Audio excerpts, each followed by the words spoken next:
Welcome to the first and only edition of Getting Creative with Your Chipotle, brought to you by the Guac is Extra. I'm Benny Taco, and to my right is the handsome young gentleman known as to my right. Cut. This fucking idiot every time. Welcome to the first and only edition of Getting Creative with Your Chipotle, brought to you by the Guac is Extra. To my left is my good friend Malnourished, and I am Benny Taco. So, without further ado, take it away, Mal. Now, for all the millions of you viewers out there who, like us, can only eat Chipotle, we will be showing you exciting new ways to rearrange your Chipotle in order to spice up your palate. Ready, Benny? Good. So, today we're gonna create a 3-course meal using only Chipotle ingredients.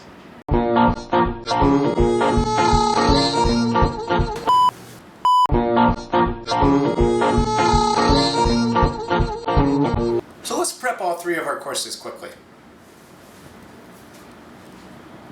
Okay, good. Now that the hard part's over, let's get to making our appetizer, nachos. Now I'll show you how to lay the chips. Now, laying the chips is the foundation of both the dish and the process, and in my view is the single most important step, aside from adding the toppings and putting it in the oven, of course. I lay the chips down like this, like so, and the trick here is to just spread the chips out.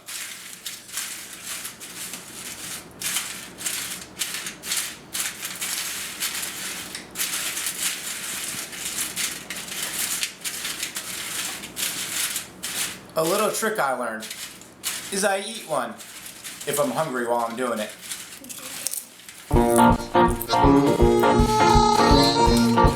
Okay, now that we have all the chips set up, we're going to get to the very careful task of adding all the toppings. And just a few hours ago, we picked up some fresh Chipotle. The fresher, the better.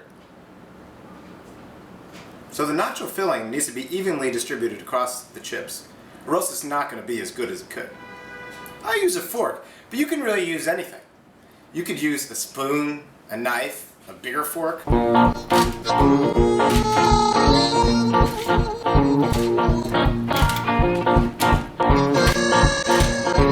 Now, most people have a lot of trouble with how long they have to cook the nachos. Do you just wait around for a half hour? What is it? What do you do? Is there a technique? No. Our rule of thumb is, me and Benny's rule of thumb, Benny and I's rule of thumb is to cook the nachos until they're both warm and they look ready. It's really an art more than a science, you know. It's something that you got to take a lot of practice at. You know, we'll show you a live demonstration right now.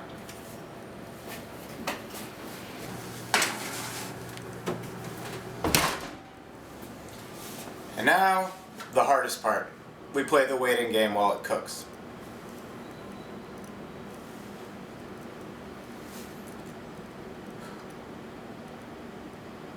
To pass the time, we usually like to do small talk. Matt, have you been to any good restaurants lately? Yeah, actually, I've been to this really, there's this really good Mexican place around where I live. It's good. Cool. So check it out. Real cool. Excellent. Well, I think the food's done. Let's check and see how it's done.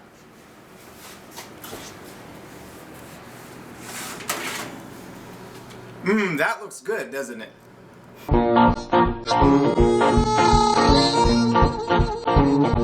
Man, it was hard to wait, but, you know, certainly worth it once you see the fruits of our labor, right?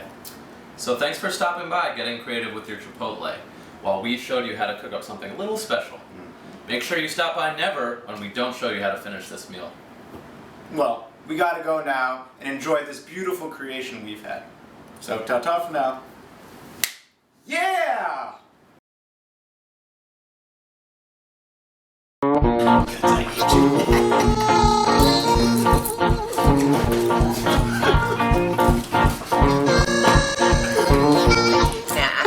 Off my elbow macaroni noodles, and you always hear that you want to cook your macaronis and pastas al dente.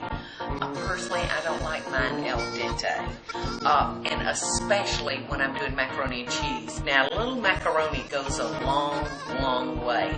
For a recipe, you'd probably want to use no more than 2 cups of raw pasta, and that will yield you about 4 cups. Alright, for this recipe, I'm going to need butter, sour cream, eggs, a little bit of salt, and some milk.